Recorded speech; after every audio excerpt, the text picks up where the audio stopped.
अगले 30 दिन तक no corn, no masturbation, no ejaculation. क्या नो फैप सच में काम करता है? हमने और हमारी टीम ने इस बारे में काफी दिनों तक रिसर्च करी। रियल लाइफ में जो लोग कंसिस्टेंटली नो फैप को प्रैक्टिस करते आ रहे हैं, उन लोगों के एक्सपीरियंसेस को कलेक्ट करा, कई साइंटिफिक एविडेंस जमा करे। उसके बाद हमें स्टेप बाय स्टेप पता चला कि इस 30 दिन की नो फैप की जर्नी के दौरान आपकी बॉडी और माइंड में क्या क्या चेंजेस आएंगे और आपको क्या रिजल्ट मिलेंगे। इतना ही नहीं, बल्कि हम आपको ये भी टिप्स बताएंगे कि नो फैप को 30 दिन तक बिना एक भी दिन फेल हुए आप कैसे पूरा कर सकते हो इजीली। ये सब आपको इस वीडियो के खत्म होने तक पता चल जाएगा। तो शुरू करते हैं पहले डे 1 से।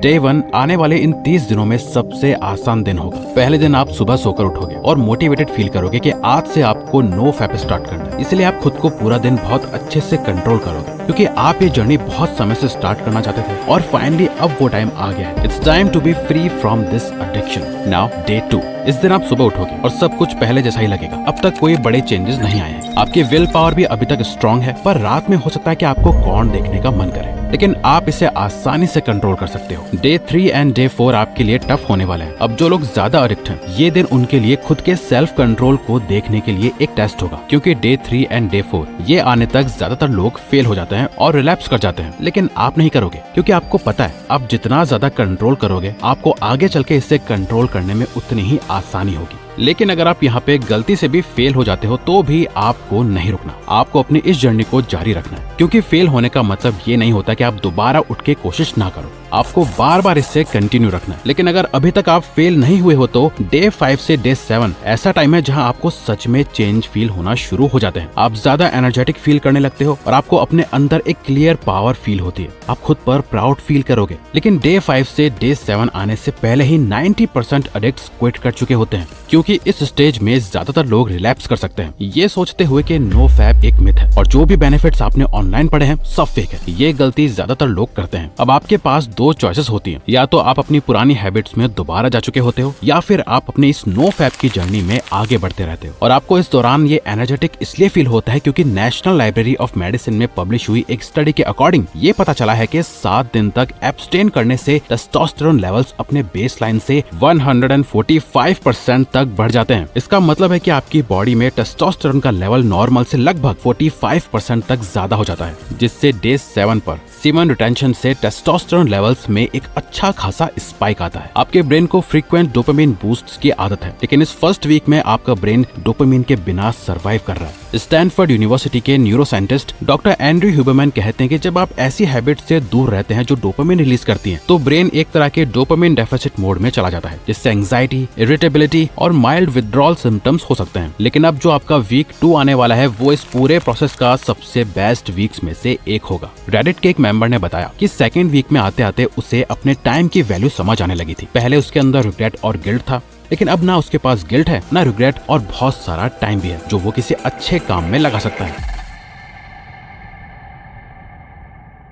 डे 8 एंड 9 आप सुबह उठते ही फ्रेश और मोटिवेटेड फील करते हैं। आपकी क्रिएटिविटी में बूस्ट आता है, नए आइडियाज दिमाग में आने लगते हैं और उन्हें इम्प्लीमेंट करने के लिए आप एक्साइटेड होते हो। शायद आप उन पर काम भी करना शुरू कर दो। डेज 10 to 14 आपकी परफॉर्मेंस में इम्प्रूवमेंट होगी। चाहे काम हो या स्टडीज, आप टास्क को ज्यादा एफिशिएंटली कंप्लीट करोगे। जामा साइकाइट्री में पब्लिश्ड हुई एक स्टडी के अकॉर्डिंग डोपामिन इंड्यूसिंग हैबिट से दूर रहने के लगभग 2 हफ्ते बाद मूड और एनर्जी लेवल्स में स्टेबलाइजेशन आने लगता है। ये वो टाइम है जब लोग नोटिस करते हैं कि उनकी इम्पल्सिविटी कम हो रही है और टास्क और फोकस करना आसान हो रहा है। जैसे ग्रोथ हो या प्रोग्रेस सिर्फ सीधी सीधी नहीं होती, उसमें अप्स एंड डाउन्स आते हैं। वैसे अब आपको एक डाउन फेज देखने को मिलेगा जो दोबारा अब भी होगा।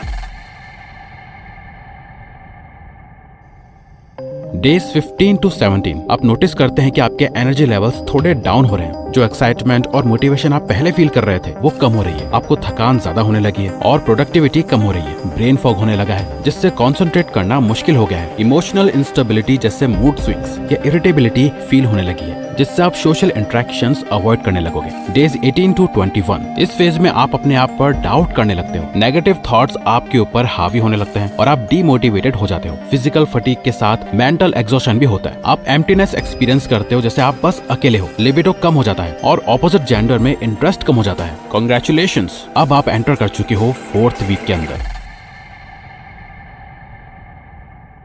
Days 22 to 24। इन दिनों में आप धीरे धीरे दोबारा से बेटर फील करने लगते हैं, फटीग कम हो रहा है और मूड स्टेबलाइज हो रहा है। आप नोटिस करते हैं कि फ्लैट लाइन फेज अब खत्म हो रहा है, छोटी छोटी चीजों में फिर से खुशी मिलने लगी है। आप किसी से भी कॉन्फिडेंस से बात कर सकते हैं क्योंकि आपके सबकॉन्शियस माइंड में अब खुद के लिए एक अच्छी सेल्फ इमेज बन चुकी है। Days 25 to 27। आपका सेल्फ कंट्रोल और डिसीजन मेकिंग पावर भी इंप्रूव हो रही है, आपके अंदर से डर खत्म होने लगा है। Days 28 to 30। आप सोशल इंटरेक्शंस में इंटरेस्ट लेने लगते हैं, फ्रेंड्स और फैमिली के साथ टाइम स्पेंड करते हैं, सोशल एक्टिविटीज में पार्टिसिपेट करते हैं। आपको अब ये लाइफस्टाइल ज्यादा अच्छी लगने लगेगी। ये तो हो गई 30 दिन की टाइमलाइन, पर कैसा हो अगर हम आपसे कहें कि ये तो बस शुरुआत थी। जो अगले 30 से 90 दिनों के बीच होगा वही है असली लाइफ चेंजिंग एक्सपीरियंस। क्योंकि ये 30 डे चैलेंज खत्म होने के बाद आपको एक चीज एक्सपीरियंस हो सकती है जिसे कहते हैं फ्लैट लाइन। ये सबके लिए अलग होती है, कब आएगी और कितनी देर चलेगी ये हर इंसान के लिए अलग हो सकता है। लेकिन इस स्टेज पे आपको कुछ अलग फील नहीं होता, ना खुशी ना सैडनेस, साथ ही आपको काम करने का भी मन नहीं करेगा, सिर्फ पूरा दिन आराम करने का मन करेगा। बिल्कुल भी मोटिवेशन नहीं होगी। ये सिर्फ नो फैप के साथ ही नहीं बल्कि किसी भी चीज के साथ होता है जहां आप प्रोग्रेस करना शुरू करते हैं। और हमें ये समझना जरूरी है कि ये एक क्लियर साइन है कि हमारे ब्रेन में कुछ चेंजेस हो रहे हैं, क्योंकि अभी ब्रेन अपने आप को रीसेट कर रहा है। और जब ये फ्लैट लाइन खत्म होगी आप फिर से फ्रेश और ज्यादा बेहतर फील करोगे। अब आप आगे बढ़ते रहते हैं तो धीरे धीरे आपका सबकॉन्शियस माइंड मानना शुरू कर देता है कि आप कॉर्न फैप के बिना जी सकते हो। और अगर आप जानना चाहते हो कि इस पूरी जर्नी को कैसे आसान बनाया जा सके, कैसे नो फैप कंसिस्टेंटली फॉलो करा जाए बिना कॉर्न देखे आप फैप करे, तो ये रही कुछ powerful tips for making no fap easy. सबसे पहले जितना हो सके बिजी रहो, अपने आप को काम, हॉबीज, फ्रेंड्स, फैमिली और इंटरेस्ट में बिजी रखो। अपने पूरे दिन का इतना टाइट रूटीन बना दो कि आपके पास खाली टाइम ही ना बचे। खाली टाइम अर्जेस को ट्रिगर करती है, याद रखो। खाली टाइम पर खाली दिमाग शैतान का घर होता है। अकेले मत रहो, घर में अकेले मत रहो, बाहर जाओ, घूमो, खाओ, खेलो। अपने आप को ऐसे एनवायरनमेंट में मत पड़ने दो जहाँ आप रिलैक्स कर सकते हो। याद रखो आप ये तभी करते हो जब आप अकेले होते हो, सबके सामने नहीं करते। आउटडोर एक्टिविटीज, एक्सरसाइज, स्पोर्ट्स या वॉकिंग जैसी आउटडोर एक्टिविटीज करो। ये स्ट्रेस और अर्जेस कम करने में हेल्प करता है। Avoid triggers, Instagram, Snapchat, Reddit जैसे प्लेटफॉर्म्स जो ट्रिगर्स हो सकते हैं उनसे दूर रहें। इन्हें या तो अनइंस्टॉल कर दो या उन सभी पेजेस या मॉडल्स को ब्लॉक कर दो जो आपको ट्रिगर करती हैं। पैटर्न्स आइडेंटिफाई करें, पता लगाइए कि किस टाइम या जगह पर आप ज्यादा ट्रिगर होते हो। उस टाइम को प्रोडक्टिव एक्टिविटीज जैसे रीडिंग, एक्सरसाइज, लर्निंग, स्केचिंग जैसी एक्टिविटीज से रिप्लेस कर दो। वॉशरूम से जल्दी निकलो, वॉशरूम में फालतू टाइम मत बिताओ। और सबसे इम्पोर्टेंट, टॉयलेट में अपना फोन ले जाना बंद कर दो। एक रूल बना लो कि मैं वॉशरूम में से जल्द बाहर निकल के आ जाऊंगा अगर आप ये काम वॉशरूम में करते हो तो। Positive coping mechanisms, meditation, reading, music या कोई भी हॉबी जो आपको रिलैक्स करे उसे अपने रूटीन में शामिल करो। तो ये थी no fap journey key benefits timeline. हमने देखा कि कैसे पहले 2 दिन मुश्किल होते हैं लेकिन धीरे धीरे चीजें बेटर होती हैं। 7th डे पे बहुत बड़ा चेंज आता है और 1 महीने में आप अपने आप को ट्रांसफॉर्म होता देखते हो। तो अब कमेंट करके बताओ आपको ये वीडियो अच्छी लगी या नहीं। अपने एक्सपीरियंसेस और टिप्स शेयर करो ताकि और भी लोगों की मदद हो सके। तो अगर आपको ये वीडियो अच्छी लगी तो वीडियो को लाइक और चैनल को सब्सक्राइब करके हमें